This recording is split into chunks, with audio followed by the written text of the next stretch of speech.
This is your call to action. Get prepared, America. Economy, survival, energy, disasters.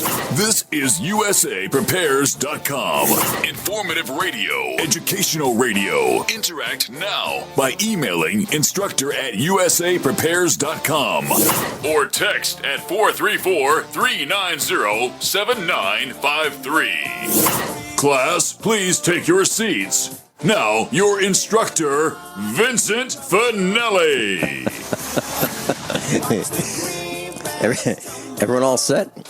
Cocked? Locked? Here we go. Your dial set correctly to USAPrepares.com.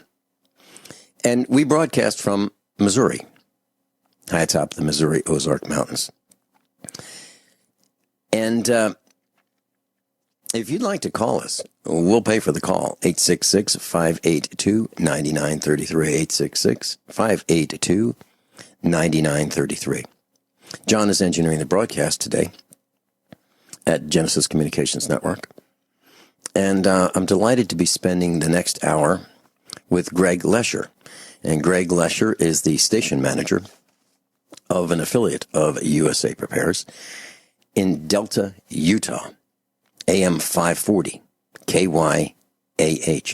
And AM 540 is low on the dial, very low on the AM dial. And what that does is it allows the signal to hug the earth, curvature of the earth, very, very well. The lower on the dial, the better the signal hugs the earth and the farther it travels. So if you're wondering why some stations come in better than others, well, one reason is the frequency. And the lower on the dial, the farther the signal travels for a given wattage. Welcome, Greg Lesher. Yeah, well, thank you, Vincent. It's nice to be here. I've got, I kind of changed the beginning of my, what I wanted to talk about just a little bit because I noticed that there's so much mythology out there that people just really don't have a good understanding of where we are on this planet, where we are at this time of life and what's happened. We see all these changes going around us, and we're just dumbfounded by them. And lots of people have explanations, but they're just not facts. So, if you don't mind, I'd like to talk a little bit about where we are, and so we all have a better understanding of who we are and what role we have here. Mm-hmm. And Greg, you're coming from a very interesting perspective. You live off the grid in the desert. So if you don't do it, whatever it is, it doesn't get done. You have removed yourself substantially from the supply chain, from the utilities and so forth. So, and yet, while doing all that, you still manage a radio station that's got to be on the air. You can't have dead air. So that's quite a testimony to what you've been able to accomplish. So I just wanted to say it's incredible and well done. So please continue. Yeah, thank you. Yeah, I began to be educated in quite a few things. What's happened to the station always, it piqued my interest because, we've only got one chance at this life. And I learned about the beginnings of this country and why we have this country and why we left England. And, that, of course, was land ownership. The king owned the land in England and other countries. And because of that, he taxed the people. And when we found this nation, that's, after the war, we had the land. And the founding fathers understood land, and they understood the Scripture. And that's where all this is based, is Scripture. And we've been hoodwinkled into believing that property is the big issue, and property really isn't, and they understood that. What are we told in the Scripture about property? If you claim ownership on anything in this life, you have had your reward. You're done. We come here with nothing, we leave here with nothing. Only by our stewardship that we have stewardship over are we able to demonstrate our worthiness to inherit anything from this earth. It's by stewardship. It's not by land ownership. It's not by property ownership. So when this nation was founded, the President of the United States was able to grant people land, what they call fee simple. All they had to do is pay for the survey. And of course, that land could not be taxed. There is no such thing as a land tax, you'll notice, because land is a three-dimensional space. You remove all the property from it, you still have the space. It's intangible. You can't touch it. It's an area. They understood this, and they understood property. That when you own land, you control the property thereon. You are the king. You're the sovereign. And that's how this nation was founded. And on these original land grants, it says right on to the person that received this land grant and to his heirs and assigns forever. Now, where's the limit on that? Okay, forever. You own the land forever to your assigns. How do you assign somebody? Why, they come in, they satisfy you, and you sign over land rights in the title to that next person. And if you really don't own the property, you're just a steward of it. Is that property taxable? To you if you don't own it? Well, if you're asking me, if you own it, you should not have to pay a tax on it. No, you don't. Who owns it? Who was this earth given to? Well, according to English law, fee simple is absolute. It's an estate in land in the form of freehold ownership. So that's what it is. It's the highest possible ownership. The highest possible ownership. Yeah, land. And it's really a treaty. It's treaty law. And nobody has the authority to take that from you. And I know people to this day, and there are Supreme Court cases, and I have lists of them, where, it took some fighting. And the first court, people need to understand that will recognize land is the Supreme Court of Appeals. That's how far it has to get. So that could take years and years. So a lot of people try and bring their land patent forward, or they call it they're going to patent their land. You can't patent land; it's already been done. But the people who are posing as government don't have the authority to touch it. They abandoned those seats years ago, and I can explain that what happened, why everything went to the state of, and this is what John F. Kennedy was going to expose this, and they couldn't let that get out, so he had to be assassinated basically. But back in the early 60s, you'll notice the Republic of Texas, Republic of California, or Utah, they all became the state of. They were all incorporated. Of course, this all ties into. Well, anyway, back to the patent before we, continue on any further. There's what is called a glitch, and a lot of glitches happened back in back in the Depression when people lost their ownership to their land or property, whatever you wanted to call it back then, and they of course didn't sign it to the bank.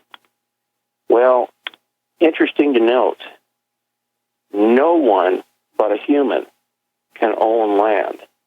It takes an act of Congress to be able to hold a land patent, and that actually happened with the railroad. They're the only corporation or business that ever was able and granted land ownership, and to this day they still have patent attorneys that understand this stuff.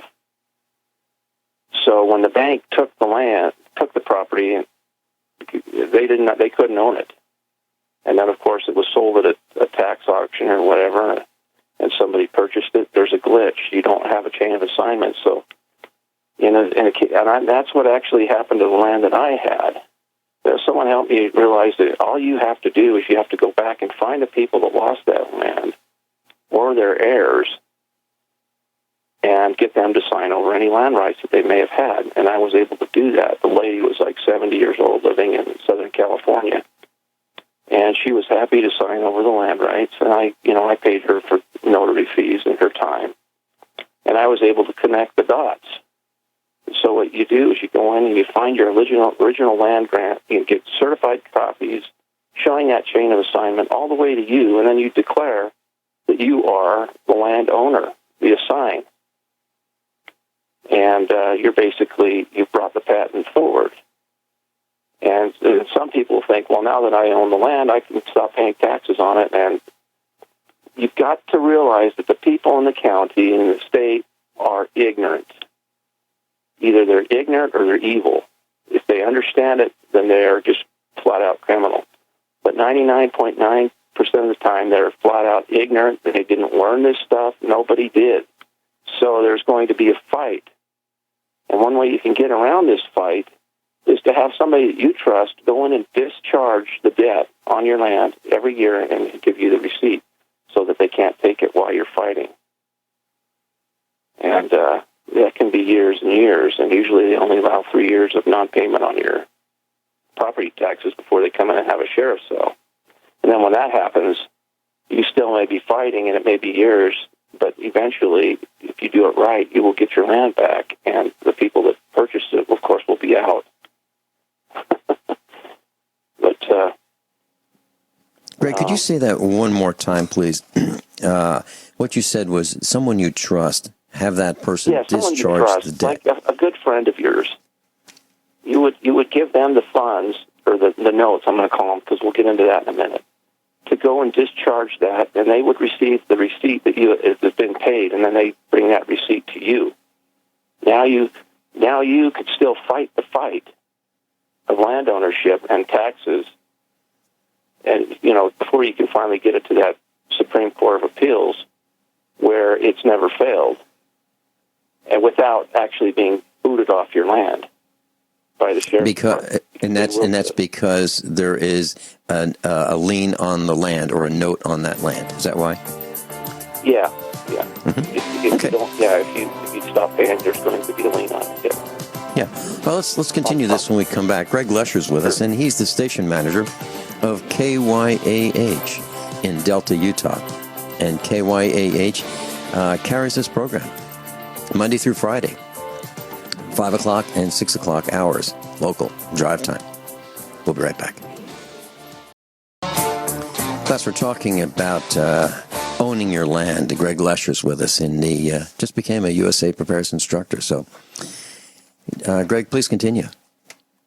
Yes. We're talking about, this is what people call allodial, allodial title.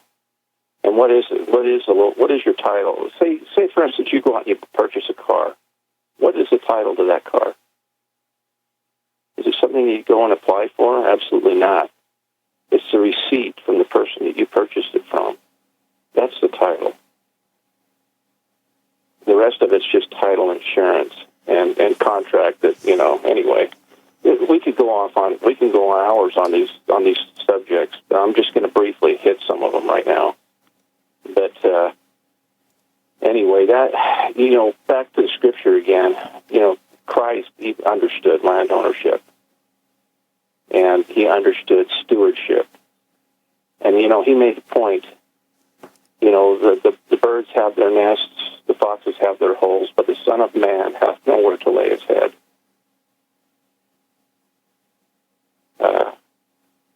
Even he realized he didn't own the land. This earth was given to somebody else. It was given to Adam. He was the one who was given the earth and was able to name the animals and have control over it. We are only stewards, and the only way that we can gain any reward is to be wise and faithful stewards. Very important to understand that. So we don't really own anything. I don't even own the shirt on my back. It's only a stewardship, and how I treat that will determine my reward. But you got to realize in the state and the county, what I'm going to call them right now, these people don't understand. They're ignorant. They weren't schooling any of this. They just don't understand, and that's been the biggest thing in this country, to take control of this country, is to forget our roots.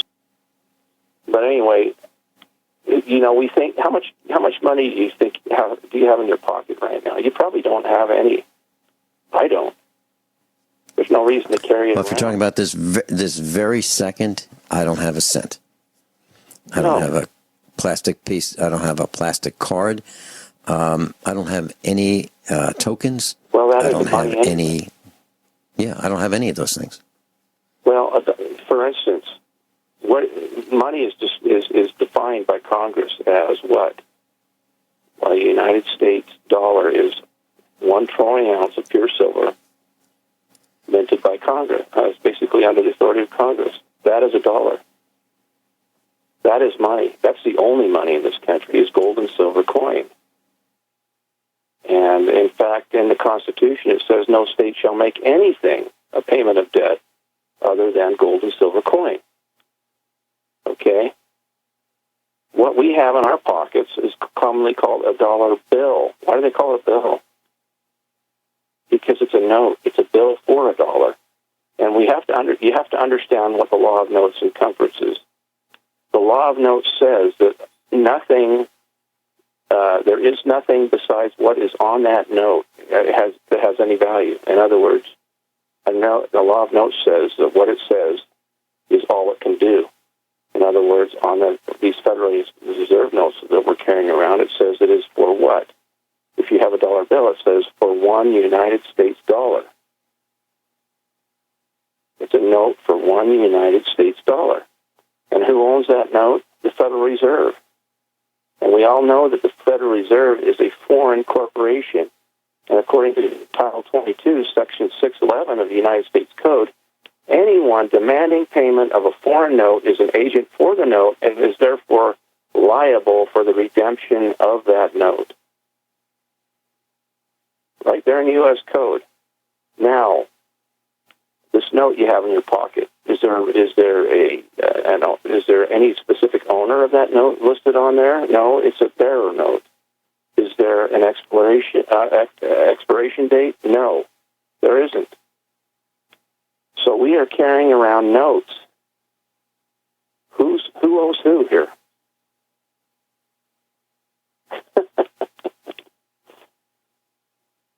And here's something what's the value of that note? If you were to go to the Mint, the United States Mint, and purchase $1, what's it going to cost you? Last time I bought one, that was $30. 30 Federal Reserve notes for 1 United States dollar. We'll be right back. Greg Lesher's with us. I'm Vin Finelli. This is USA Prepares. Greg Lesher's with us, and we're talking about notes of exchange, and we've been talking about the U.S. note, Federal Reserve note. And Greg, please continue. Yeah, the reason I wanted to talk about this with your class is because in order for you to be left alone to do what you want to do, you have to understand and know more than they do. And that's their fear is whenever they deal with you, they end up on the short side of the stick. So anyway, and what I'm doing, living off grid, they're against it because basically you're removing yourself from their slave system. You're no longer a slave to the power company. You're no longer a slave to a lot of things, and you have control over your own land. So I'm talking about this because I want people to understand who they're dealing with, these agents, and who they really are, as defined in the Constitution. Now, and I've also given you an idea what those notes are worth in Federal Reserve. I mean, what those real dollars are worth in Federal Reserve notes. Last time I bought a United States dollar from the Mint, it cost me $30-something in Federal Reserve notes. I have a receipt. That is the value of a real dollar. And as you can see, it's the notes are going down, but the dollar still remains the same. Anyway, now, is that legal tender?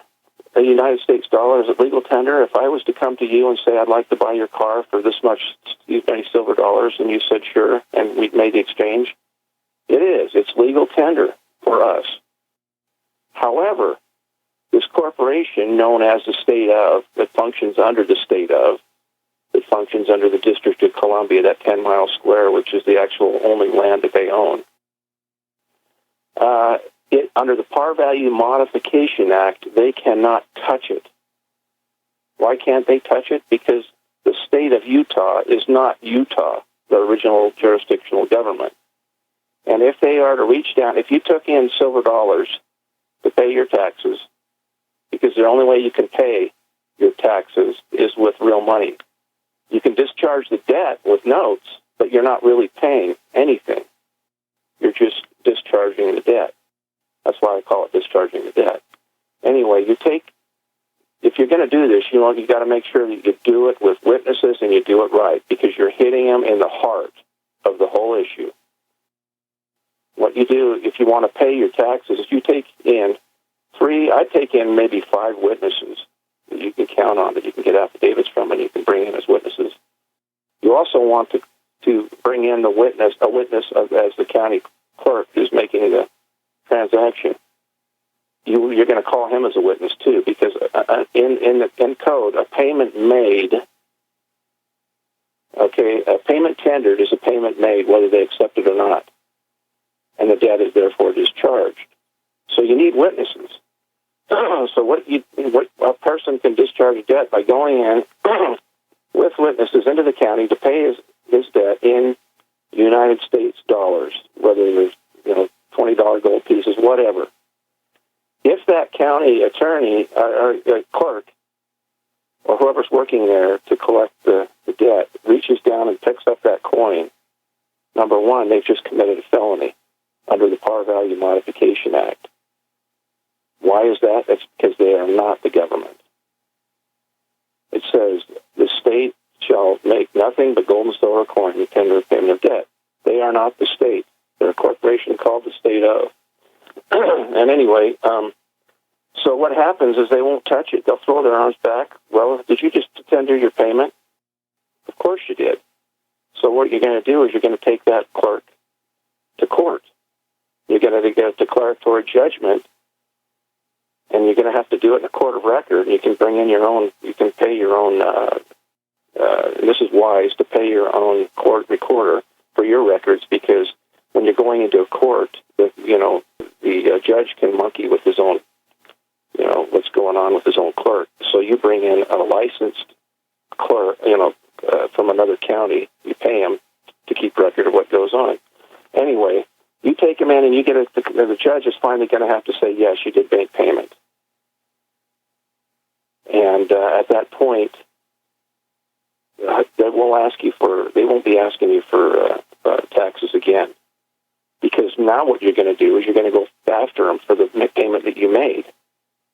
You want it back because they're not who they say they are. So you sue them for the exact amount of gold or silver coin that you tendered. And you come out winning in the end if you do it right. And you just doubled your gold and your silver.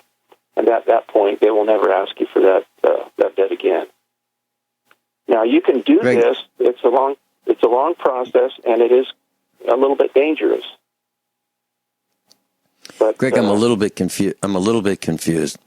Currently, the value of a silver dollar in Federal Reserve notes is about 20 Federal Reserve dollar units for one silver dollar.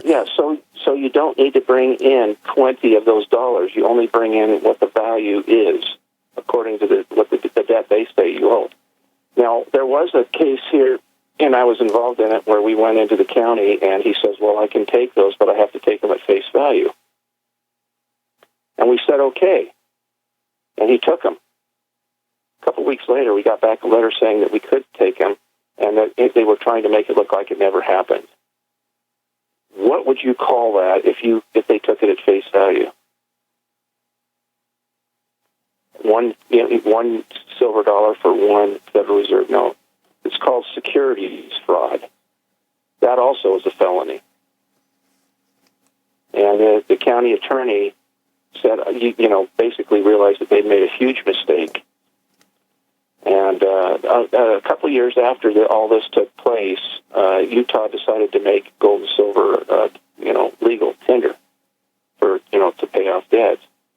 Well, till this day, they still haven't accepted, even though they made that a law, they still can't do it.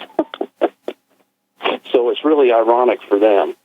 But what you've established here is the fact that they are not the government. Those seats were abandoned. We're voting for people in a corporation that is owned by what? A foreign interest. So you've got a bunch of agents running around without green cards working for this World Bank. And it really enlightens you to, where we are. We're in a mess. And I don't think any corporate person that we bring in is going to change it or save it, because they just don't have an understanding of what's really happened. It's been calculated, and it's been happening for years. But the reason I tell you about all this is because if you do a few of these things and you know what you're dealing with, these people won't want to monkey with you at all. One of the things that I've noticed over time is that those agents have made life incredibly difficult for the average villager. What I'm saying is the average villager cannot fill out a 1040 form if he or she wants to, because it's too complicated.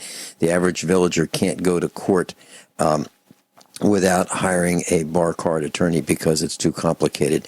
And now you brought in a different subject. You brought in a total different aspect, and I need to talk about that too, because this is going to free you up from that. And what I'm saying is, I believe this is all by design, so that the average villager cannot. And I've talked to many people as I've traveled across the country in seminars, and just about everybody is unwilling or unable in their mind to complete the tax forms as they think they should. But please continue. This is fascinating. Okay, this at the same time that they went to this, they brought in the Social Security Administration. Okay, and we need to have an understanding why they did that. It's because they actually lost all the ability when they abandoned those seats, those original jurisdictional government seats. When they abandoned those, they lost all the ability to deal with the human. So, a trustor came in, known as a Social Security. It created trusts. The beneficiary was the United States government corporation, and the trustee was you. And on the back of that card, what does it say? That card is the property of the Social Security Administration. It's not yours. What they don't tell you is that you're the trustee. Now, under trust law, when a trust commits some kind of a crime, is the trustee liable for that crime? No, it is not. No, the trustee is absolutely not. So, understanding who you are and where you are is extremely important here. First of all, I'm sure you've heard this on your program. They've changed the meaning of person to mean a partnership, corporation, whatever, combination of individuals. What they try to convince you of is that you are the person listed on that card. Well, number one, a proper English name is only capitalized with the first letter of that name. And that's right there in their books. So when they say, are you the person listed here? And then you tell the judge, well, that depends on what your definition of person. If you mean the God-made human that you see sitting here before you only, yes. Anything more or less than that, absolutely not. And, because my dad did not name me all in capital letters. That's owned by the Social Security Administration. That's that trust that was created. And people call it a straw man. That's not a straw man. It's a trust, for Pete's sakes. And there are ways to prove that. But anyway, as far as that goes, the Social Security is not yours. It never is. That's how you can be in the world but not of the world. You're functioning as the trustee, and you realize that. So all these things that they're dealing with, they're only dealing with the trust. And there are ways to prove that you are the trustee, and really they have absolutely nowhere to go in court. Because the first thing is when you go to an attorney, you have to hire an attorney. They're going to, you're going to have to, they want you to waive your rights to an attorney, or they're going to appoint you one. Greg, hold that thought. Hold that thought. We'll be right back. Greg Lesher is with us. And, originally we were going to talk about water, so we're going to have to do that on another broadcast, Greg. But you were talking about the Social Security Administration and hiring an attorney. Please continue. Yes. Now, one of the reasons that, they want you to waive your rights in court to represent yourself at the very least, or appoint an attorney to you if you can't afford one, is because the trust can't speak. The trust has to be represented, okay? And I can't find an attorney who will represent my trust, and I'll tell you why in a minute.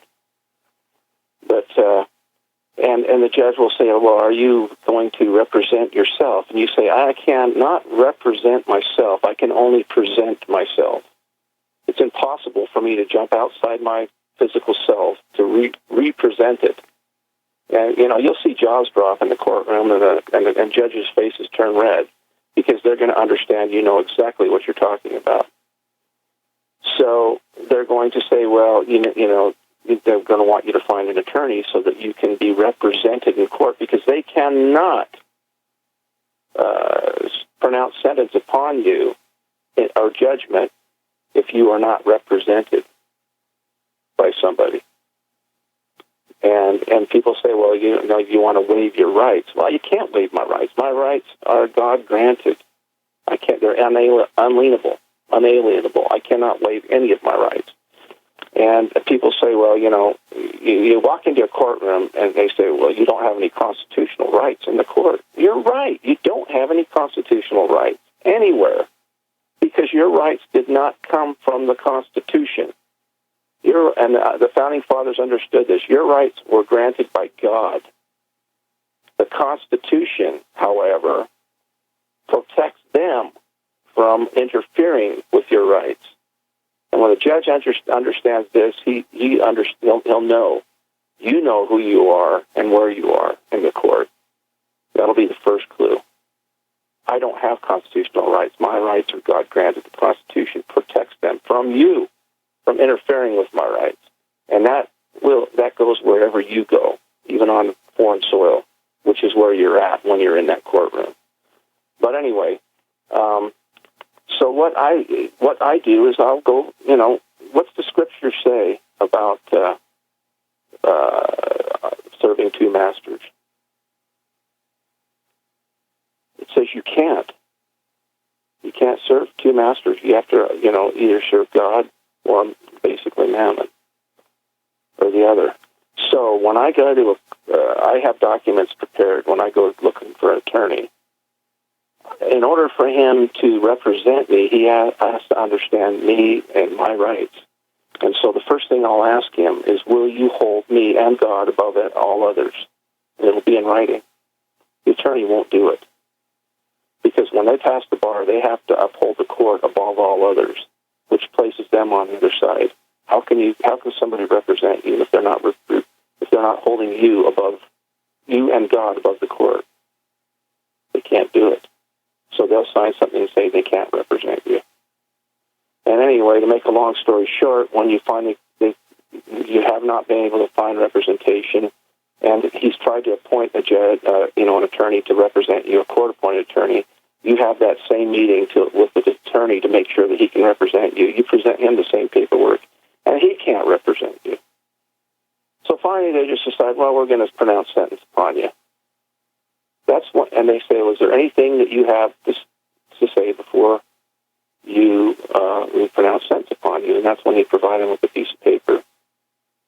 And that piece of paper, they basically say, well, you're free to go.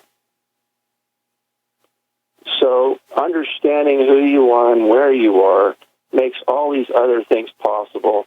It basically releases their control over you, and you become the sovereign on your own. and I've seen it Greg work Lesher, over that's and a over. fabulous lesson today. And we're going to have to do this again and again to continue this, and also we're going to have to talk about water, because you've developed a system Absolutely. whereby you can distill water that is scalable. There's no maximum And I size. can give out my website if you don't mind. Sure. Please do. OutbackEnergySystems.com. One more time, Greg. OutbackEnergySystems.com. Outback Energy. Yeah, OutbackEnergySystems.com. And there's a link on the Instructors tab, USA Prepares. Greg, thank you so much for being with us.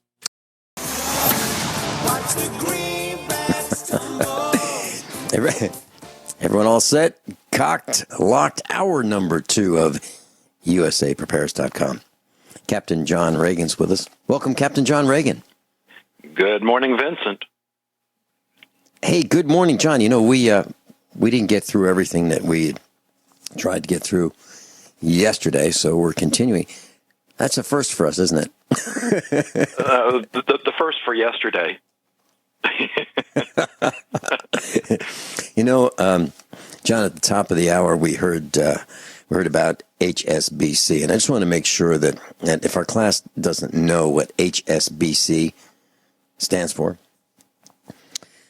it stands for Hong Kong Shanghai Bank Corporation. Hong Kong Shanghai Bank Corporation. So when you hear about HSBC, that's the full name. Hong Kong Shanghai Bank Corporation. That's not a joke. That's for real. You can look it up. And so, John, 3 days. It took 3 days for me to patch a front tire on our tractor because of the new and improved supply chain. I needed those patch plugs that I mentioned last time we talked, and I finally got them in and was able to get the tire patched. So 3 days of downtime as a farmer because I couldn't use a tractor because it had a flat tire. Yep. So where do you want to start today, John? Well, I'd like to go ahead and start with employment. Friday was the monthly release, job information. And I don't want to spend much time on it because we know that they lie. The Bureau of Labor Statistics puts this out, so some people call it the BLS BS. I've got the link entitled, should we call it Fudge Factor Friday? Maybe it should even be the federal First Friday fable. I mean, it's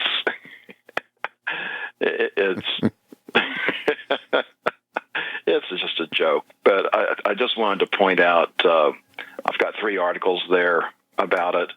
In the first one, if you scroll down a little bit, you'll see a seasonal adjustment chart that's mostly blue with one red. And if you look in recent years, from 2012 through 2015, the seasonal adjustment has been negative. And this time the seasonal adjustment was positive, and it was a positive much higher than we've seen, even going back to 2006 before the crisis happened. So seasons, to me, when I've done all my statistical research, the seasons stay, constant for your data pool. They don't go wandering around all over the place. On the next one, you have to scroll down. It's about the third chart down. It's entitled Employment Rate Divided by the Labor Force Participation Rate. And you get a chart that looks, a little bit like, when you see the, TV shows and they got the monitor there for the heart, and you're seeing the rhythm go by. It's got its ups and downs, and if you happen to notice, most of these, when it has that shoot up, that's when you have recessions, and then it comes back down, then it shoots up again. Well, if you look at it, it's come back down. Now, looks to me probably a reasonable amount. Could possibly go down a little bit more, but it looks like it's getting close to doing its downward run compared to what we've seen in the past. And then when it does that uptick, that's when we are looking at recession. And this might be a good point of any to stop and talk about recession. I've seen a lot of things go on, and whether that starts this year, I've seen other reports that it can't start any later than early 2017. That is not necessarily the same thing as the financial crash, but the recession, once it officially begins, this is the one that we cannot recover from, because there's just nothing left to kick the can down the road. It gets to the point where it requires more than 100% of income, and that just doesn't work. And lastly, unemployment, the report, the new older normal. There's a myth out there that seniors are retiring and leaving the labor force. Well, here out of the new jobs report, 259,000 of those went to people 55 to 69.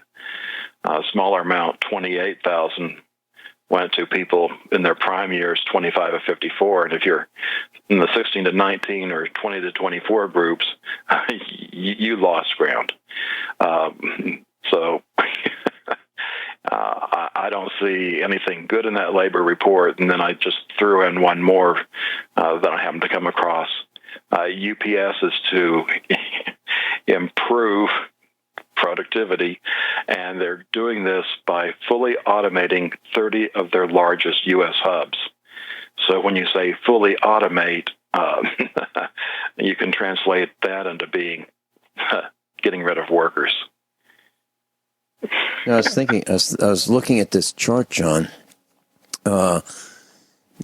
June 2016 job additions and losses by age group. Okay, and it's this chart, if I'm reading this correctly, more than I would say it looks like 60% of the jobs added were by those 55 to 69.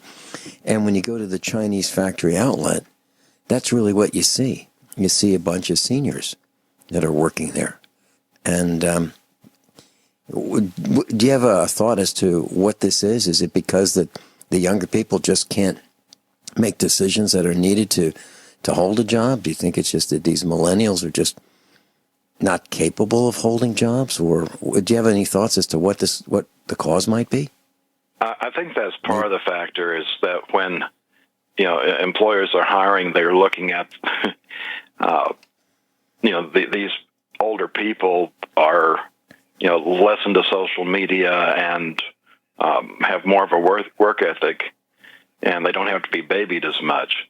But on the other side, Social Security is not keeping up with expenses, and they manipulate the factor that they use in deciding how much of a raise in the rate that the recipients get.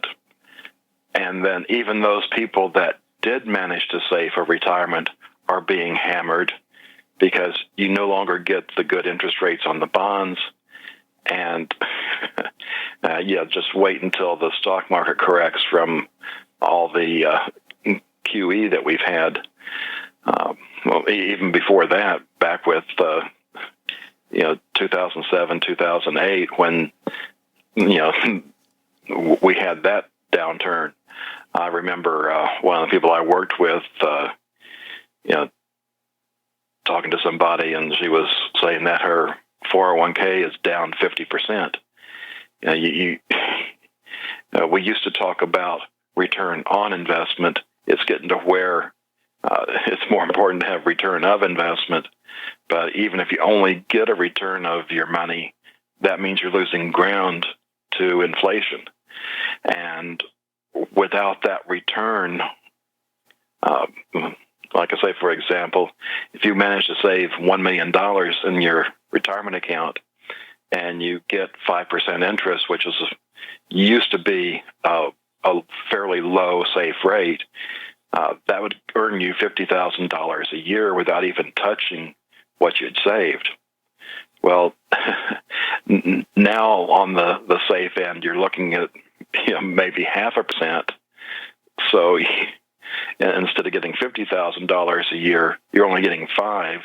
So you either have to dive into what you've saved, which decreases what you can possibly make in the future, or you go to work and make up the difference. And I think that's what we're seeing is people simply cannot retire. So they're, when we don't even know the composition of this, they may be adding part-time jobs. They may be taking 2 or 3 part-time jobs. It's more jobs, right? It's all good. Mm-hmm. John, I'm looking at, as you were saying this, I was thinking, so where are the jobs? So I went to the city of Springfield, Missouri, and I'm at Wikipedia right now, and I looked for the overview of statistics. So there are about 166,000 people who live in Springfield, Missouri. And let me just read you some of the employers. These are the top 12 employers in the city of Springfield, Missouri. Mercy Health System, okay? Number 1. Cox Health System, number 2. Walmart, number 3. Springfield Public Schools, 4. Missouri State University, 5. So the top 5 are health, Walmart, public schools, and the university. That's the top 5. Now, if you continue down, Bass Pro Shops is number 6. The United States government is number 7. The 7th largest employer in Springfield, Missouri is the United States government. The 8th largest is the state of Missouri. 9 is Citizens Memorial Healthcare. 10, the 10th largest employer in the city of Springfield, Missouri, is the city of Springfield, Missouri. Number 11 is O'Reilly Auto Parts. It's a chain of auto parts stores. Number 12, Chase Card Services. It's unbelievable. So where's manufacturing? There is no manufacturing in the top 12 employers in the city of Springfield. Most of it is government, education, and health. Captain John Regan's with us, U.S. Air Force Reserves, retired. And if you'd like to follow along in class today, just go to thefinancialstateoftheunion.com, thefinancialstateoftheunion.com, and please click on the news tab. John, please continue. Well, because you made that side trip talking about who the larger employers in Springfield were, and the education and, whether it's public school or university that's public, all of that's government when you look at the scheme of things. So I went ahead and pulled up the U.S. debt clock to see where things currently stand, and they're reporting U.S. GDP is, let's say, roughly $18.5 trillion. Federal, state, local spending, $6.8 trillion. Now,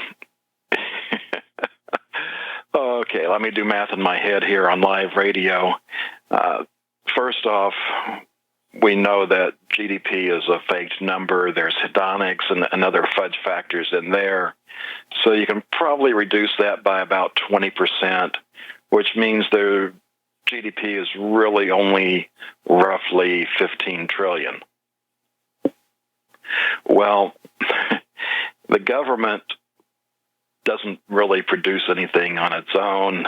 It has to steal from others in order to do this spending. So if we, let me just round that for easy math. If we take $7 trillion from $15 trillion, that leaves $8 trillion that's attributable to the private sector. So the government needs to take nearly 7 of that $8 trillion from the private sector in order to do its spending. So we're getting very close to the government requiring 100%. Of course, they can't tax 100%. That's why debt's going up. And that gets into the first link in the financial section. More income, larger deficit. Federal tax receipts through July hit a record $2.67 trillion. However, they've also got a larger deficit, which is the second article, and they're looking at the deficit for this year. I read in another article today, being pretty close to $600 billion, getting very close to $1 trillion again. And that just adds to the debt. And of course, that's just the on the budget deficit. And of course, that doesn't include all the spending. So we'll see at the end of the fiscal year what the total increase in debt is for the year. But so if the budget is $600 trillion, I'm saying $600 billion, it's probably going to be at least $800 billion by the time we get to the end of September there. So we'll keep an eye on that for you. But of course, the government is saying everything's great, and we're looking at sectors having problems. I've got the third link, our car sales driving off a cliff, and Ford warns is connected to this as well. Ford's having problems, and that wasn't enough. Scroll down here, AutoNation is also having problems. And scrolling down a little bit, you get a chart showing auto loans owned and securitized. And you're looking at the top of the chart here, so it kind of exaggerates the move a little bit, but you can see where the level was before the financial crisis hit. Then that went down a bit, and now we're looking at total auto loans about 20% higher than what it was before we had the crash. And a good number of those are subprime loans. And in the Ford warrants, there's a chart that shows U.S. inventory to auto sales ratio, and we're seeing that get up into the range where you typically would see a recession. When we come back, John, I'd like to share with you what I experienced. I can connect a dot to exactly what you're saying about automobiles and light trucks. John Regan's with us. I'm Vin Finelli. This is USA Prepares. We'll be right back. So, John, I remember, a couple decades ago, being able to operate my motor vehicle, my car or truck, and drive it through a parking lot of a dealership, an automotive dealership. And there's plenty of room to, drive around and look at the offerings on the lot, just, by navigating the parking lot. Well, a couple days ago, Mrs. Finelli and I were in my truck, and we passed a parking lot, and I was thinking, wow, I don't think I could hardly get my, standard size, regular cab, 8-foot-long pickup bed easily through that parking lot. If they took a trade-in, I don't think there'd be a place to put that trade-in. It just, every single spot was packed. These dealerships are overloaded. The ones that I see around here in Missouri are overloaded with vehicles they're trying to sell. And so, as I might have mentioned, that the average or the manufacturer's suggested retail price of a basic Chevrolet pickup truck, a 1500 Silverado, the basic truck is $27,000. Then you have to add in about $1,700 in tax around here in Missouri, and then $1,000 to get it from the manufacturer over to the dealership. Now you're looking at, $30,000 for a stripped truck. Now, if you want a nicely appointed truck, it's about $53,000. And I was chatting with our son who borrowed my truck for a couple days because we're working on his Dodge Ram turbo diesel because we're replacing some of the front end suspension parts and we've got it taken apart. And I asked him, so how's my truck running? He said, no problems. It runs just fine. And he said, and the reason for that is there's not much to go wrong. It doesn't have power windows. It doesn't have power seats. It doesn't have dark tinted windows. It doesn't have Bluetooth. It doesn't have a deluxe stereo. Doesn't have carpeting. Doesn't have, heated seats. Doesn't have a console. Doesn't have a lot of things. It doesn't have a lot of things that can go wrong. But John, the point I'm trying to make is $30,000 for a stripped pickup truck with rubber floor mats. I'm not talking about mats on top of carpeting. I'm just talking about the metal floor is covered with some insulation and then a rubber mat, and that's it. $30,000 for a basic truck. So when we talk about inflation, there's just one prime example of inflation because a pickup truck used to be less expensive than a car, back in the 70s. Not the case anymore. And keep in mind that those cars you see on the dealer lot, that dealer is having to pay interest on those cars. Yeah, and that's another point. So when you go to buy a car or a truck and you go to the lot and you say, well, it looks like this one, it's got rusty brake rotors. It looks like it's been here a long time. So you're thinking that, they'd really like to sell that one because they've had it for about a year. Well, the fact of the matter is they're paying interest on that one that's been there a long time for a long time. So it's actually cost more than the one they just got yesterday. Assuming that the same equipment is on those vehicles. So they've got to sell, if they're going to sell it based on what they paid for it, they're going to have to sell the old one for more than the one they just got. You're absolutely right. Well, let me run quickly through the rest of the financial section here, and we can decide which ones to focus in on. Restaurants are losing business, which is not good news too, because that's where a lot of the jobs have come from, between that and healthcare because of Obamacare. Student loans, auto loans hit record highs, and credit card debt surges. If you remember, we talked about GDP increasing 50%, going from 0.8% in the first quarter to pathetic 1.2% in the second quarter. Well, that's built on credit, which, like I say, people are about tapped out on being able to pay their debt back.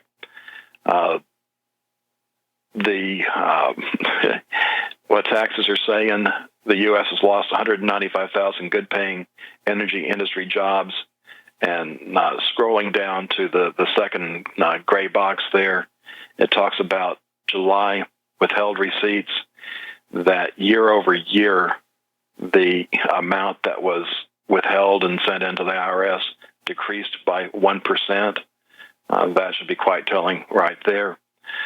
We don't hear about QE in the United States, but globally, central banks are pushing out $180 billion per month in quantitative easing.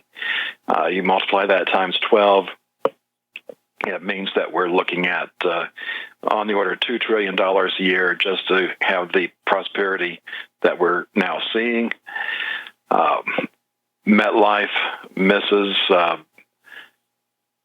and is going to have massive job cuts. And as we talked about with the senior citizens not being able to retire because of low interest rates, that hits insurance companies as well because they need return on investment just like pension funds do. So we're seeing that bubble up.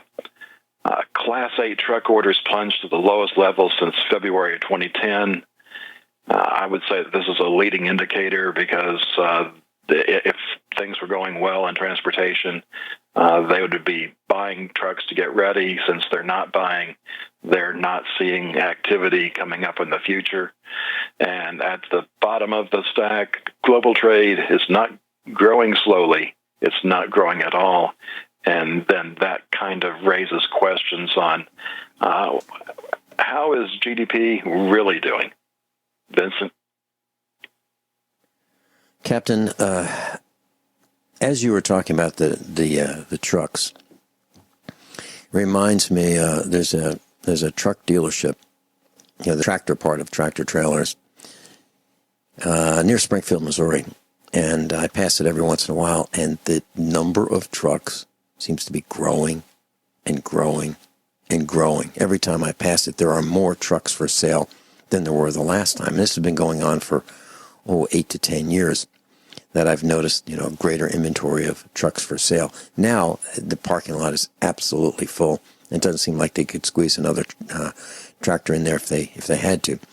And along the same route, Interstate 44, there are these parking spots for the trailer part of the tractor and trailer, and the back doors are open for ventilation.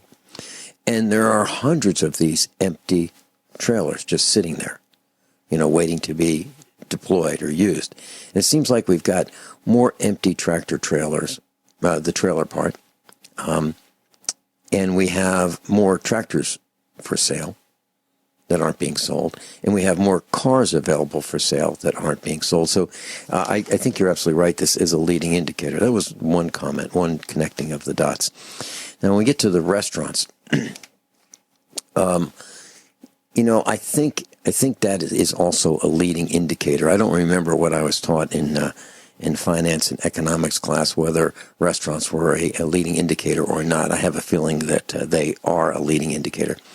But the point I'm trying to make is, I think because of the cost of of labor in restaurants rising, I think because of the cost that labor is rising at restaurants, and the cost of food for us at the supermarket and grocery store isn't rising quite as fast, people are choosing to keep that delta and stay home and eat. Do you think that's true? Yeah, and the restaurants are experiencing the increase in food prices as well. So they got the double whammy of increased food price plus the increased labor price, especially in those areas that are getting this $15 minimum wage, and the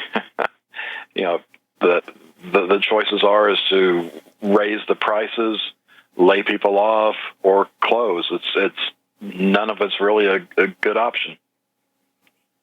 I remember there's a Waffle House. I don't know if that's the name of the restaurant in Springfield, but there's this great big sign that said $2.99.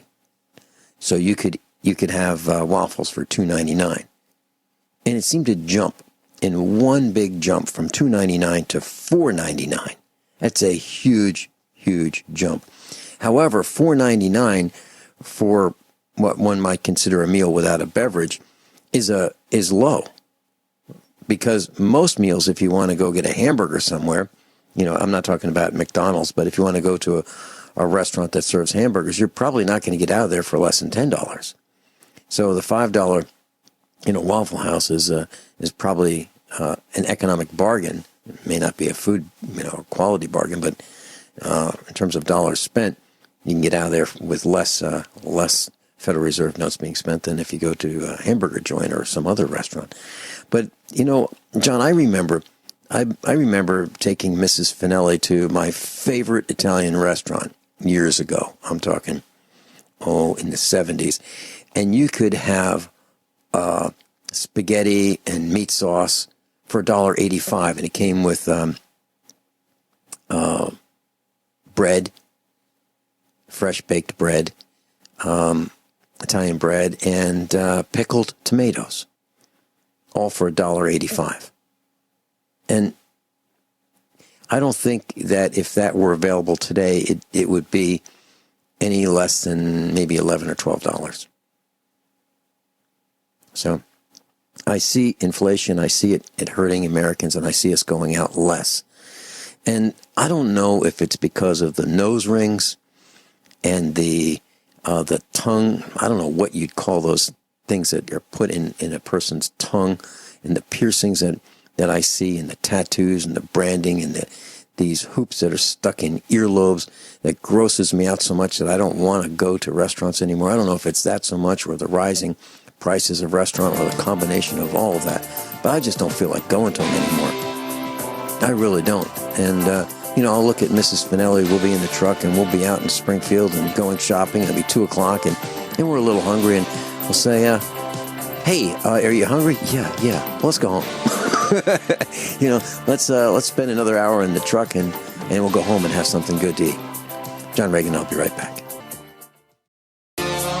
Now, John, yesterday we talked about this Kansas state legislator's son who was 10 years old. He was decapitated when he was thrown through a raft harness into a safety net before plunging 50 feet down the world's tallest water slide.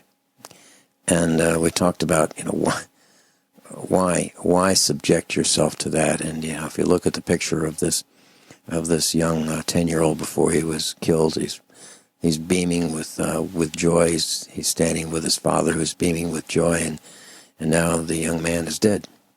And he was on this tall water slide, and I'm sure his father, and he thought everything was going to be fine as he was climbing up to take the ride down the slide. So, a word of caution, why do that? And then, of course, in Tennessee, there was a Ferris wheel, and some young people were in it, and they were rocking their, their basket that they were riding in. They were rocking it pretty hard, and 3 girls fell. I don't know if they're alive or not, but why do this? Why risk being injured for a few minutes of thrill? Makes no sense to me. John? Well, are you ready for some spy tech to close the show? I am. I'm ready. Okay. The first 3 I'm just going to cover quickly, and then we'll finish up with Google patent that includes spy toilets. You've probably, if you use debit or credit cards, you've probably received one of those new cards that has the EMV gold chip on it that you have to insert into the reader instead of swipe your card. Well, it turns out that credit card thieves can rewrite the MagStrip code to make it appear like it's a chipless card. So you still don't want those things to go outside your possession, or be careful when you're using them in devices that don't require the chip. Make sure there's not a skimmer there. And the second one, which is even scarier, there's gas stations here in the Dallas area, and these are major stations like Exxon and 7-Eleven on busy streets. It turns out that these credit card skimming equipment's actually inside the pump. So you can inspect the pump, not see a thing, and you're still subject to having your credit card information stolen. And to me, that, no, some pun intended, looks like an inside job. We've got hackers hijacking Jeeps again, and did you want breaks with that or not? But now that with Obamacare, where your health is a matter of national security, here comes the surveillance of everything else.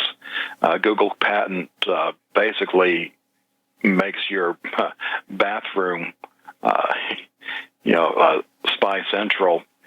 Does everything from analyze your poop to having an ultrasonic bathtub that does internal scans. The mirror checks out things like your skin color and other things that it can tell visibly. So you think the tracking is bad now. Just wait until you are required to have these devices in your house. Vincent? Reminds me of a call I got from someone who listened to this broadcast, and he purchased a BMW Z. And he was telling me that he had 1,800 miles on it, and he went to in 3 years. A little over 4 years, and had a 4-year warranty on it. 1,800 miles, and the steering failed. And the steering was a computer-controlled steering system where the steering wheel was actually connected to what would be like a volume control on a stereo. And then the movement of the wheels, the front wheels, was done by a servo, so it was computer-controlled. The point is, it's not the old system where you have mechanical linkage. I do not want to have a vehicle that has a steering system that is computer-controlled that can be hacked. I do not want to have a braking system that can be hacked by someone riding along next to me by saying, let me just turn off those brakes. You're absolutely right, John. I am concerned about it, and I'm not participating in it. I'm just going to drive old jalopies until I can't get any more of them. John Regan's been with us. Thank you so much, John. Above all, honesty and integrity. What happens next?